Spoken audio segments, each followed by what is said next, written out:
Comenzamos nuestra preparación a la Pascua en estas circunstancias tan complicadas que van a determinar casi que sea una Pascua virtual, pero también podemos pensar que es una oportunidad para vivir la Pascua de otra manera, para celebrar la Pascua desde el corazón. Quizá otros años la vivencia de estos días centrales de nuestra fe consistía en participar en las celebraciones comunitarias, pero este año todo será distinto.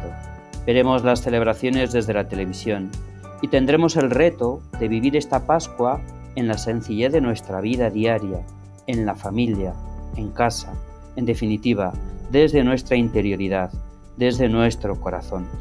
Por eso desde la parroquia te ofrecemos este programa de charlas o videocharlas y de oraciones o videoraciones que te pueden acompañar en esta vivencia de la Pascua. Te animamos también a que participes enviándonos oraciones grabadas en el WhatsApp para que puedan completar ese vídeo oración que estamos preparando como hora santa o como oración para el sábado santo. Todo lo que nos está pasando nos puede ayudar a sentir nuestra fragilidad y la de los demás, y así poder descubrir cómo fue también la experiencia de la fragilidad de Jesús en los momentos de su entrega y experimentar cómo esta fragilidad se convierte en grito de salvación y en respuesta de Dios Padre con la resurrección de su Hijo. Igual que el Padre no deja sin sentido la entrega de su Hijo Jesús, Él nos ayudará a nosotros a encontrar un sentido salvador a estos momentos.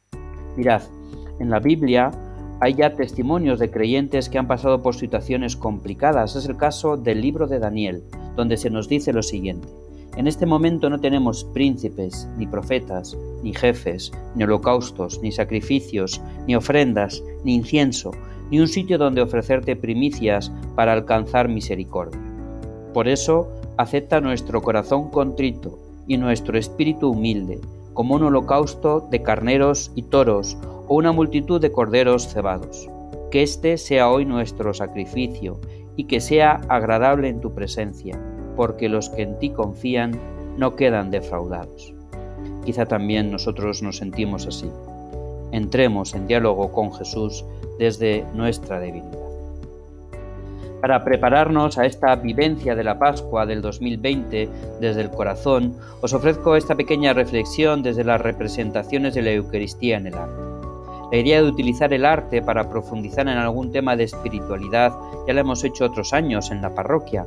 Queremos que puede ser interesante porque el arte es la expresión de la fe de la comunidad y contemplar el arte nos ayuda a avivar la fe.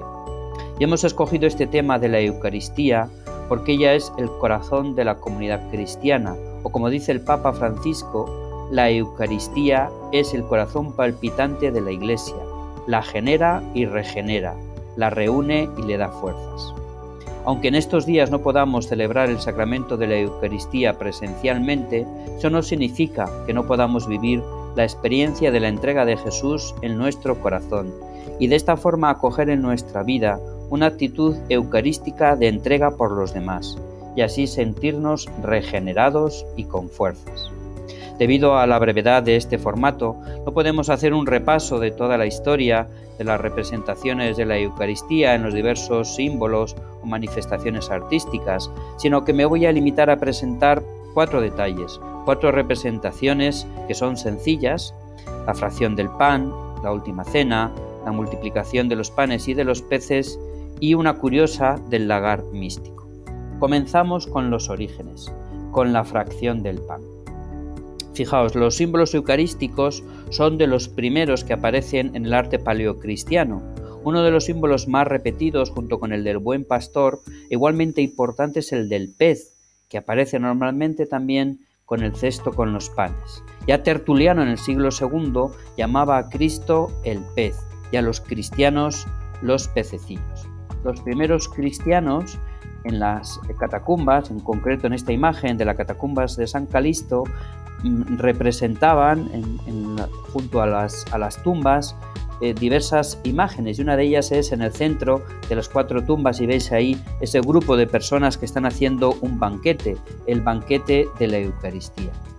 Pasado el siglo III, vemos en la catacumba de Priscila esta representación de 7 comensales donde vemos que uno, el de la izquierda, parece que realiza el gesto de partir el pan, la fracción del pan. Así aparece también documentado en la Didaché, que recoge el testimonio del siglo II, donde se describe cómo se celebraba la Eucaristía y cómo se hacía la fracción del pan. Es interesante recordar este origen de la Eucaristía como reunión de hermanos que se celebran a repetir el gesto de Jesús, de la fracción del pan, de la entrega y la despedida de su vida, pero más interesante es recordar el momento en el que surge, en medio de la persecución y una dificultad seria de la primitiva comunidad. Esto nos puede animar a nosotros también en este momento, en un momento de dificultad, de sufrimiento, de miedo.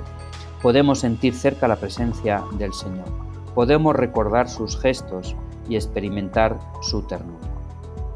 La segunda imagen que me gustaría compartir con vosotros, o la segunda representación, es de la Última Cena, que es la típica representación, la más frecuente, porque es el momento de la institución de la Eucaristía, tal y como aparece relatado en los Evangelios, y es también el origen de las representaciones de la misma.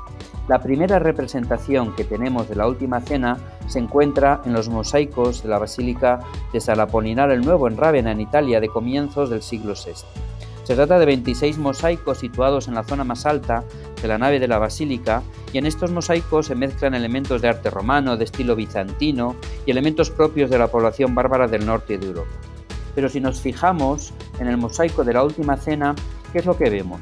En primer lugar, vemos a Cristo, que aparece resaltado junto con los 12 apóstoles sentados en esa mesa semicircular que se llama un triclinium romano, donde ellos comían tumbados, y Jesús ocupa el puesto de honor en este triclinio.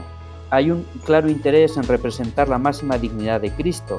Tiene dimensiones más grandes que los otros personajes, tiene un nimbo o una aureola en la cabeza y aparece además con barba y con un vestido y un palio color púrpura propio de los emperadores y personajes importantes en su dignidad. Parece que el artista representa el momento del anuncio de la traición de Judas, por eso Jesús en el mosaico está representado con la mano alzada, casi como si estuviera confirmando la respuesta de Judas. Los discípulos más cercanos a Jesús tienen la mirada perdida y los otros están vueltos hacia Judas, representado en el extremo opuesto, en el extremo derecho, dando la espalda a Jesús y como preparado para salir. Es como si su cuerpo estuviera aislado del resto, que forman un solo cuerpo, una multitud compacta, como si se quisiera distinguir de los demás apóstoles, generando así una escena con dos puntos separados. Por un lado Jesús y por otro lado Judas, y en medio los discípulos que dividen su mirada. Sobre la mesa, si contamos los panes, descubrimos que son 7 y no 5, como se refleja en la segunda multiplicación de los panes y los peces, en Mateo 15, que además el 7 es el número de la plenitud. El significado recogido en este número es la universalidad del don de la vida de Jesús. Su pan donado y entregado simboliza el sentido de toda su vida, que es entregada para todos. Esta representación de la Última Cena nos puede ayudar a comprender que lo que celebramos en la Eucaristía no es solo para nosotros, sino que es universal. Incluso cuando participamos, como ocurre ahora a los sacerdotes, que celebramos solos la Eucaristía, eso no significa que no tenga un valor universal. Por eso ofrecemos en cada Eucaristía, en la patena y en el cáliz, la vida de toda la humanidad sufriente, para que unidos a la entrega de Jesús podamos participar en su Pascua. Otra representación frecuente de la Eucaristía es la de la Última Cena, la de la multiplicación de los panes y de los peces, que aparece reflejada también en este mosaico de Rávena, de la misma iglesia de San Apolinar el Nuevo, que vamos a contemplar ahora.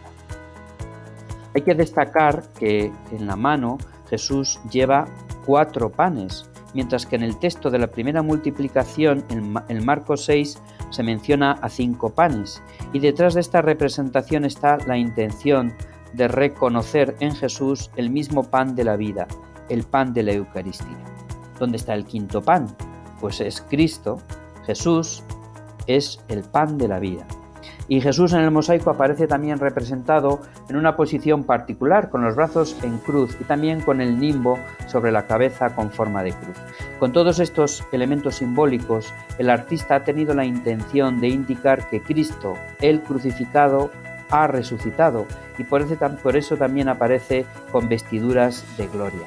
Él es el pan de la vida para el mundo.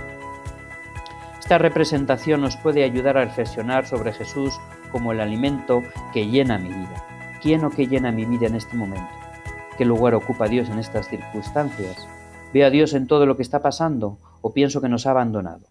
Como nos recordaba el Papa Francisco hace pocos días, aunque parezca que Dios está ausente, tenemos un ancla. En su cruz hemos sido salvados. Tenemos un timón. En su cruz hemos sido rescatados. Tenemos una esperanza. En su cruz hemos sido sanados y abrazados para que nada ni nadie nos separe de su amor redentor. En medio del aislamiento, donde estamos sufriendo la falta de los afectos y de los encuentros, experimentando la carencia de tantas cosas, escuchemos una vez más el anuncio que nos salva. Ha resucitado y vive a nuestro lado. Por último, una representación curiosa que he encontrado es la del lagar místico. La veneración de la sangre de Cristo como fuerza vital de la redención se desarrolló a partir de la aparición de la reliquia de la preciosa sangre de Cristo, seguido a su descubrimiento por primera vez en el 804 y por segunda vez en el 1084 en Montova, en la iglesia de San Andrés.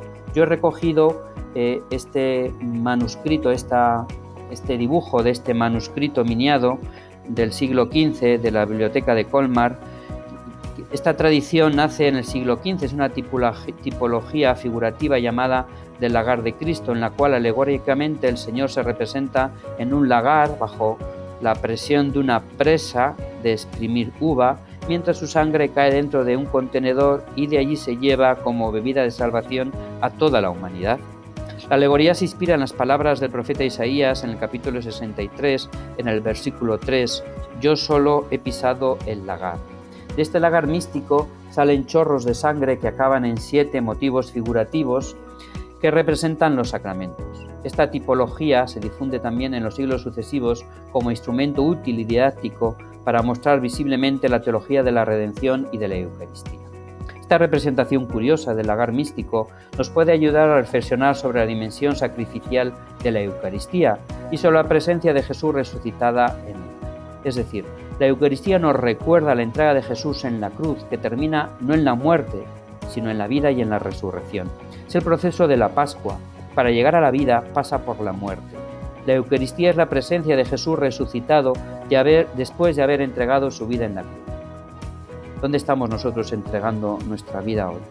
¿Damos valor a esa entrega, aunque sea escondida y anónima? ¿Confiamos en que la palabra definitiva no la tiene la muerte, el miedo o el sinsentido, sino la vida, el amor y la resurrección? Para concluir, existen otras representaciones de la Eucaristía, como la comunión de los apóstoles o temas relacionados con el cuerpo y la sangre de Jesús, como el pasaje de los discípulos de Emaús, tantas veces representado como en esta obra de Caravaggio, que está de fondo de esta presentación y que será el tema de la próxima videocharla, la experiencia de los discípulos de Emaús. Espero que estas reflexiones e imágenes os vayan motivando a vivir existencialmente la Eucaristía. Aunque no lo podemos celebrar físicamente, sí podemos vivirla en nuestro corazón. Y esto supone, en palabras de San Juan Pablo II, vivir una existencia profundamente agradecida, una existencia entregada y una existencia salvada para salvar. Os deseo mucho ánimo, un abrazo muy fuerte para todos, especialmente para los enfermos, los mayores, para todas las familias. Que vivamos esta Pascua desde el corazón.